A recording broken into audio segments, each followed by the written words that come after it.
સુપ્રભાતમ વિદ્યાર્થી મિત્રો, ધોરણ 9 ની અંદર સંસ્કૃત વિષયમાં આજે આપણે ગદ્ય 20 સંસ્કૃત ભાષાયાः વૈશિષ્ટ્યમ, સંસ્કૃત ભાષાની વિશેષતાઓ. મિત્રો, એમની અંદર શરૂઆતના 3 તાસની અંદર સંસ્કૃત ભાષાની 5 જેટલી વિશેષતાઓનો અભ્યાસ છે આપણે કરી ગયા. તેમાં પહેલી વિશેષતા એ આપણે જોઈ ગયા કે વિશ્વની સૌથી પ્રાચીનતમ એટલે કે જૂનામાં જૂની કોઈ ભાષા હોય તો તે એટલે સંસ્કૃત છે, અને સૌથી જૂનામાં જૂનો કોઈ ગ્રંથ હોય તો તે એટલે ઋગ્વેદ છે. એ પહેલી વિશેષતાની વાત કરી. સંસ્કૃત ભાષાની બીજી વિશેષતાની વાત કરીએ તો સંસ્કૃત ભાષામાં જે વર્ણમાળા છે એ વર્ણમાળાના એ વર્ણોનો ક્રમ જે છે એ કુદરત કુદરતી દેન છે, અને તેની પાછળ વૈજ્ઞાનિક અને તાર્કિક એ રહસ્ય એ છુપાયેલું છે. એ બીજી લાક્ષણિકતા છે. ત્યાર પછી પાણીની રચિત અષ્ટાધ્યાયી નામનો જે વ્યાકરણનો ગ્રંથ છે, જે ગ્રંથ અન્ય ભાષાઓની અંદર ક્યાંય જોવા મળતો નથી, એ એની ત્રીજી વિશેષતા છે. ત્યાર પછી મહાભારત નામનો એવો વિશાળકાય ગ્રંથ કે જેમની અંદર અંદાજે 1 લાખ જેટલા પ્રમાણની અંદર એ શ્લોકો એ આવેલા છે, તેવો વિશાળ ગ્રંથ એટલે કે મહાભારત જે સંસ્કૃત ભાષાની અંદર લખાયેલું છે, એ એની ત્રીજી વિશેષતા એ આપણે જોઈ. ત્યાર પછી મિત્રો, રામાયણ આદિ મહાકાવ્ય જે છે એ વિશ્વની કેટલી ભાષાઓની અંદર, કેટલી લિપિઓની અંદર એ લખાયેલી છે, એ 5મી વિશેષતા સુધીની વાત એ આપણે કરી. બરાબર. આજે આપણે આપણા અભ્યાસક્રમની અંદર કુલ 8 જેટલી વિશેષતાઓ એ આપવામાં આવેલી છે. તો અંતિમ 3 વિશેષતાઓ કઈ છે સંસ્કૃત ભાષાની, તેની વાત એ આ તાસની અંદર કરશું. તેના અનુવાદ અને સમજૂતીની ચર્ચા એ આપણે કરશું. મિત્રો, ષષ્ઠમ વૈશિષ્ટ્યમ એટલે કે ષષ્ઠી મતલબ કે છઠ્ઠી વિશેષતા. સંસ્કૃત ભાષાની છઠ્ઠી વિશેષતા કઈ છે? તો સંસ્કૃત ભાષાયાः પંચતંત્ર નામકઃ ગ્રંથઃ પ્રાયઃ વિશ્વસ્ય સર્વાસુ ભાષાસુ અનુદિતઃ વર્તતે. એટલે કે સંસ્કૃત ભાષામાં જે પંચતંત્ર નામનો ગ્રંથ રહેલો છે, એ ગ્રંથ પ્રાયઃ મોટા ભાગે અથવા ઘણું કરીને વિશ્વસ્ય સર્વાસુ વિશ્વની બધી જ, સર્વાસુ એટલે બધી જ અથવા તમામ, ભાષાસુ ભાષાઓમાં અનુદિતઃ વર્તતે એટલે કે અનુવાદિત થયેલો છે, એનો ભાષાંતર થયેલું છે, રૂપાંતર થયેલું છે. ફરી આખી પંક્તિનો અનુવાદ જોઈએ મિત્રો કે સંસ્કૃત ભાષાયાः પંચતંત્ર નામકઃ ગ્રંથઃ પ્રાયઃ વિશ્વસ્ય સર્વાસુ ભાષાસુ અનુદિતઃ વર્તતે.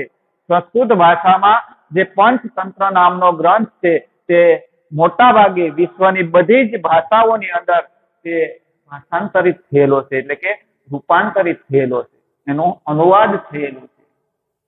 એતાદૃશમ સૌભાગ્યમ, આવા પ્રકારનું સૌભાગ્ય અથવા સદભાગ્ય અન્યસ્યાઃ કસ્યચિત ભાષાયાઃ, અન્ય કોઈ ભાષાના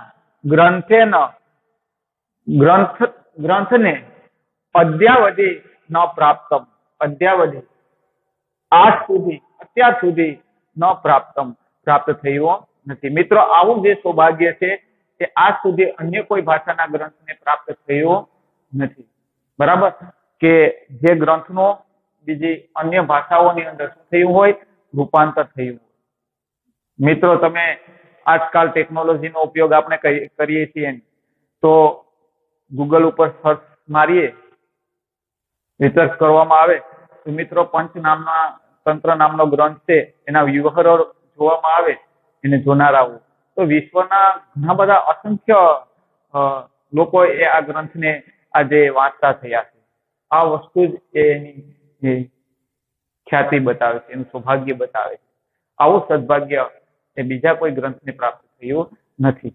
ફરી આખા પેરેગ્રાફનો અનુવાદ જોઈએ. ષષ્ઠમ વૈશિષ્ટ્યમ એટલે કે છઠ્ઠા પ્રકારની વિશેષતા. સંસ્કૃત ભાષાયા પંચતંત્ર નામક.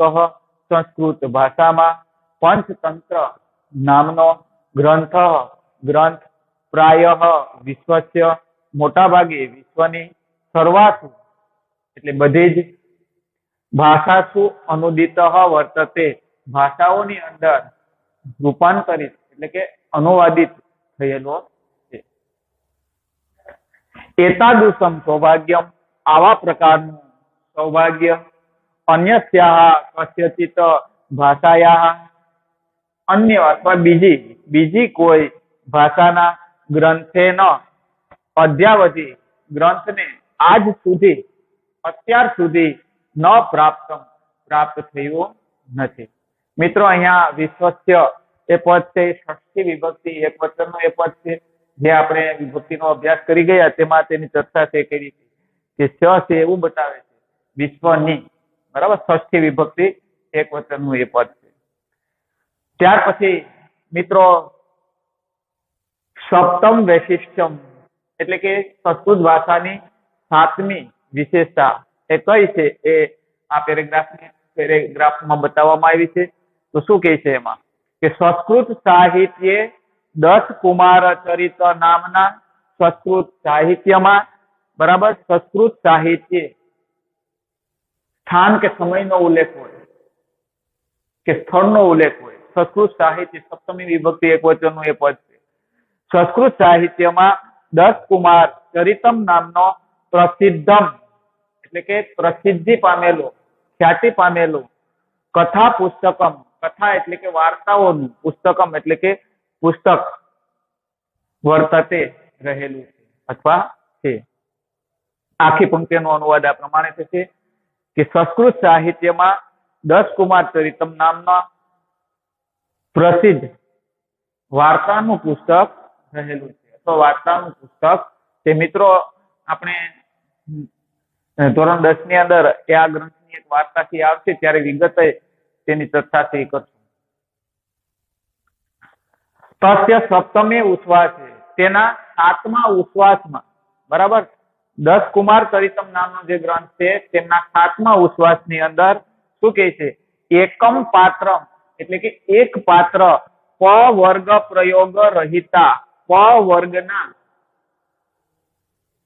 પ્રયોગ રહિત વગર, પ વર્ગના જે વર્ણો છે મિત્રો, પ વર્ગના વર્ણો ક્યાં ક્યાં છે તો કે પ, ફ, બ, ભ અને મ. આ પ વર્ગના વર્ણો છે. પ, ફ, બ, ભ, મ.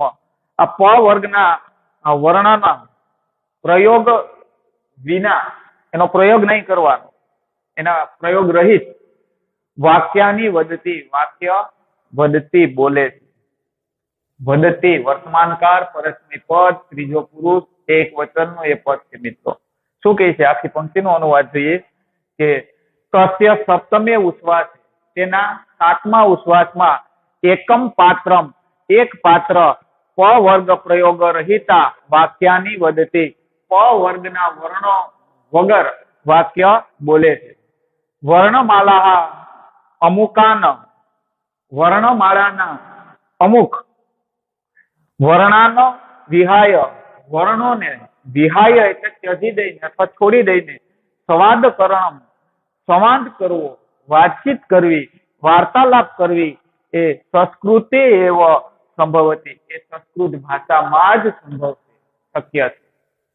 નાન્યત્ર એ પદનો વિગ્રહ કરવામાં આવે તો ન પ્લસ અન્યત્ર એ બે પદ એમાંથી છૂટા પડશે. ન એટલે નહીં ને અન્યત્ર એટલે બીજે, બીજે નહીં, બરાબર. બીજે આવા પ્રકારનો સંવાદ તમને જોવા મળશે નહીં કે વર્ણમાળાના જે અમુક વર્ણો છે એને છોડી દઈને, ત્યજી દઈને જે વાતચીત કરવી, સંવાદ કરવો, આવા પ્રકારનો સંવાદ એ તમને બીજી કોઈ ભાષાઓમાં કે બીજી જગ્યાએ જોવા મળશે નહીં, અને તે સંસ્કૃત ભાષામાં જોવા મળે છે. દસ કુમાર ચરિતમ નામના ગ્રંથની અંદર 7મા ઉચ્છ્વાસની અંદર એક પાત્ર જે સંવાદ કરે છે તેમની અંદર તેનો પુરાવો છે. ફરી પાછા જોઈએ મિત્રો. સપ્તમ વૈશિષ્ટ્યમ એટલે કે 7મી વિશેષતા. સંસ્કૃત સાહિત્ય 10 કુમાર ચરિતમ નામના સંસ્કૃત સાહિત્યમાં 10 કુમાર ચરિત નામનો પ્રસિદ્ધમ કથા પુસ્તકમ વર્તતે. પ્રસિદ્ધિ પામેલું વાર્તાઓનું પુસ્તક રહેલું છે અથવા વાર્તાઓનું પુસ્તક છે. તસ્ય સપ્તમે ઉચ્છ્વાસે તેના 7મા ઉચ્છ્વાસમાં એકમ પાત્રમ એક પાત્ર પ વર્ગ પ્રયોગ રહિતા પ વર્ગના વર્ણો વગર વાક્યાની વધતી વાક્ય બોલે છે.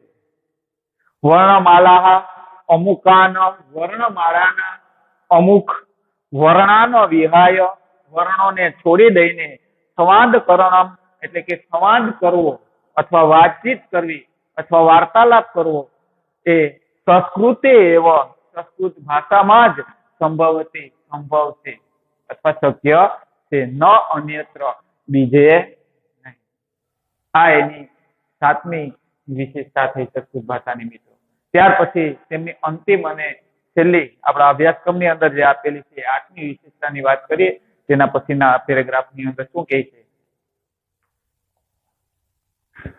અષ્ટમ વૈશિષ્ટ્યમ 8મી વિશેષતા. એકસ્ય વર્ણસ્ય પ્રયોગેણ કાવ્યકરણ. એક જ વર્ણનો પ્રયોગ કરીને કાવ્યનું સર્જન કરવું, કાવ્યની રચના કરવી સંસ્કૃતે એવ સંભવતી. સંસ્કૃત ભાષામાં જ સંભવ છે, શક્ય છે.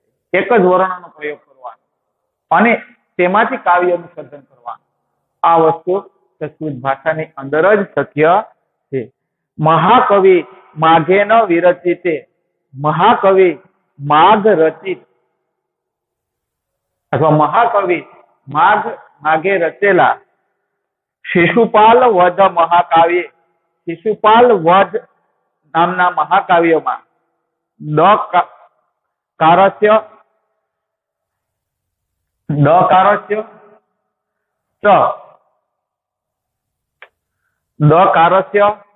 ચ એટલે કે દકાર અને નકારસ્ય એટલે કે નકાર. કાર એટલે તેનો ગુજરાતી અર્થ વર્ણ થાય, બરાબર, અક્ષર પણ કહી શકાય. એટલે કે દકાર અને નકાર એકમાત્રસ્ય વર્ણસ્ય એકમાત્ર વર્ણના પ્રયોગ વડે તૃતીયા વિભક્તિ નું એ પદ છે મિત્રો, તૃતીયા એક વચન. પ્રયોગ વડે નિર્મિતાની પદ્યાની નિર્માણ પામેલા અથવા સર્જન પામેલા પદ્યો અસ્ય આનું પ્રમાણાની સંતિ પ્રમાણ છે, સાબિતી છે, પ્રૂફ જેને અંગ્રેજી ભાષામાં કહેવાય, બરાબર. કે બે જ વર્ણોનો પ્રયોગ કરી અને મિત્રો કાવ્યની રચના કરવી હોય તો એ બોલવું સરળ છે, પણ જ્યારે સર્જન કરવાની વાત આવે, લખવાની વાત આવે ત્યારે ખ્યાલ આવે કે તે કેટલું અઘરી બાબત છે, કેટલી તકલીફ પડે. મિત્રો સંસ્કૃત ભાષાની અંદર મહાકવિ માઘ રચિત શિશુપાલ વધ નામનું જે મહાકાવ્ય છે, આ મહાકાવ્યની અંદર દકાર અને ચકાર આ બે વર્ણોનો સહારો લઈ અને એમને શું કર્યું છે? કાવ્યનું સર્જન કર્યું, કાવ્યની રચના કરી છે, બરાબર. તે ગ્રંથ એ આ બાબતનું, આ વાતની સાબિતી છે, પ્રમાણ છે. ફરી પાછા જોઈએ મિત્રો. અષ્ટમ વૈશિષ્ટ્યમ એટલે કે 8મી વિશેષતા. એકસ્ય વર્ણસ્ય પ્રયોગેણ. એક જ વર્ણનો અથવા અક્ષરનો પ્રયોગ કરી કાવ્યકરણમ કાવ્યની રચના કરવી એ સંસ્કૃતે એવ સંભવતી. સંસ્કૃત ભાષામાં જ સંભવ છે. મહાકવિ માઘેન વિરચિતે. મહાકવિ માઘ રચિત શિશુપાલ વધ મહાકાવ્ય, શિશુપાલ વધ નામના મહાકાવ્યમાં દકારસ્ય ચ નકારસ્ય, દકાર અને નકાર એક માત્રસ્ય વર્ણસ્ય અને એક માત્ર વર્ણનો પ્રયોગ કરીને, બરાબર, આ બંને સાથે નહીં. એક કાવ્યની અંદર દકારનો પ્રયોગ કર્યો, જ્યારે બીજા કાવ્યનું સર્જન કર્યું એમાં નકારનો પ્રયોગ કર્યો, અને એક માત્ર વર્ણસ્ય પ્રયોગેણ, વર્ણના પ્રયોગથી નિર્મિતાની પદ્યાની, અહીંયા માત્રસ્ય એવું પદ આવે, એક માત્રસ્ય વર્ણસ્ય પ્રયોગેણ, એક માત્ર વર્ણના પ્રયોગથી નિર્મિતાની સર્જન પામેલું અથવા લખેલું પદ્યાની એટલે કે પદ્ય અસ્ય પ્રમાણાની સંતિ, એ આનું પ્રમાણ છે એટલે કે સાબિતી છે. એવમ સંસ્કૃતસ્ય અનેકાની, આમ સંસ્કૃત ભાષાની અનેકાની વૈશિષ્ટ્યાની સંતિ, વિશેષતાઓ રહેલી છે. આ 8 જ વિશેષતાઓ છે એટલું જ નહીં મિત્રો, આપણા અભ્યાસક્રમની અંદર આ 8 વિશેષતાઓની વાત કરી છે. એ સિવાય પણ સંસ્કૃત ભાષાની ઘણી બધી વિશેષતાઓ છે, બરાબર. તો આપણા અભ્યાસક્રમની અંદર એ 8 વિશેષતાઓની વાત જે કરી છે એ આ પ્રમાણે છે. અહીંયા મિત્રો શિશુપાલ વધમ, શિશુપાલસ્ય વધમ, શિશુપાલનો વધ, બરાબર, એ પદનો સમાસ કયો થયો તો કે ષષ્ઠી તત્પુરુષ સમાસનું એ પદ છે મિત્રો. ફરી પાછા ત્રણેય વિશેષતાઓનું હું ગુજરાતી બોલીશ, તમારે સંસ્કૃત જોવાનું. છઠ્ઠી વિશેષતા, સંસ્કૃત ભાષામાં પંચતંત્ર નામનો ગ્રંથ મોટા ભાગે વિશ્વની બધી જ ભાષાઓમાં અનુવાદ થયેલો છે. એ આવા પ્રકારનું સૌભાગ્ય બીજી કોઈ ભાષાના ગ્રંથને આજ સુધી પ્રાપ્ત થયું નથી. સાતમી વિશેષતા, સંસ્કૃત સાહિત્યમાં દશકુમાર ચરિતમ નામનો પ્રસિદ્ધ વાર્તાઓનો ગ્રંથ રહેલો છે. તેના 7મા ઉશ્વાસમાં એક પાત્ર પ વર્ગના વર્ણો વગર વાક્ય બોલે છે. વર્ણમાળાના અમુક પ્રકારના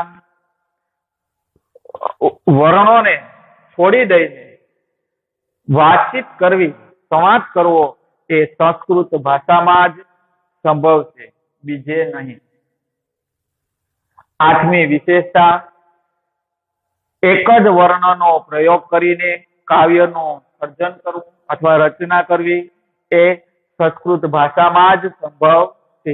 મહાકવિ માઘ રચિત શિશુપાલ વધ નામના મહાકાવ્યમાં દકાર અને નકાર આ બંને એકમાત્ર વર્ણના પ્રયોગથી સર્જન પામેલું પદ્ય એ તેની સાબિતી છે. આમ સંસ્કૃત ભાષાની અનેક પ્રકારની વિશેષતાઓ છે. તો મિત્રો, આપ સૌ આ પાઠના અનુવાદની, એમના શબ્દાર્થની, સંધિવાચક પદો, બરાબર, સાથે સાથે સામાસિક પદો પાઠમાં જે આવે છે તેનો, અને સ્વાધ્યાયના પ્રશ્નોનો અભ્યાસ કરી આપ સૌ સ્વઅધ્યયન કરી અને એનું પુનરાવર્તન પણ કરજો. અસ્તુ. જયતુ સંસ્કૃતમ, જયતુ ભારતમ. ધન્યવાદ.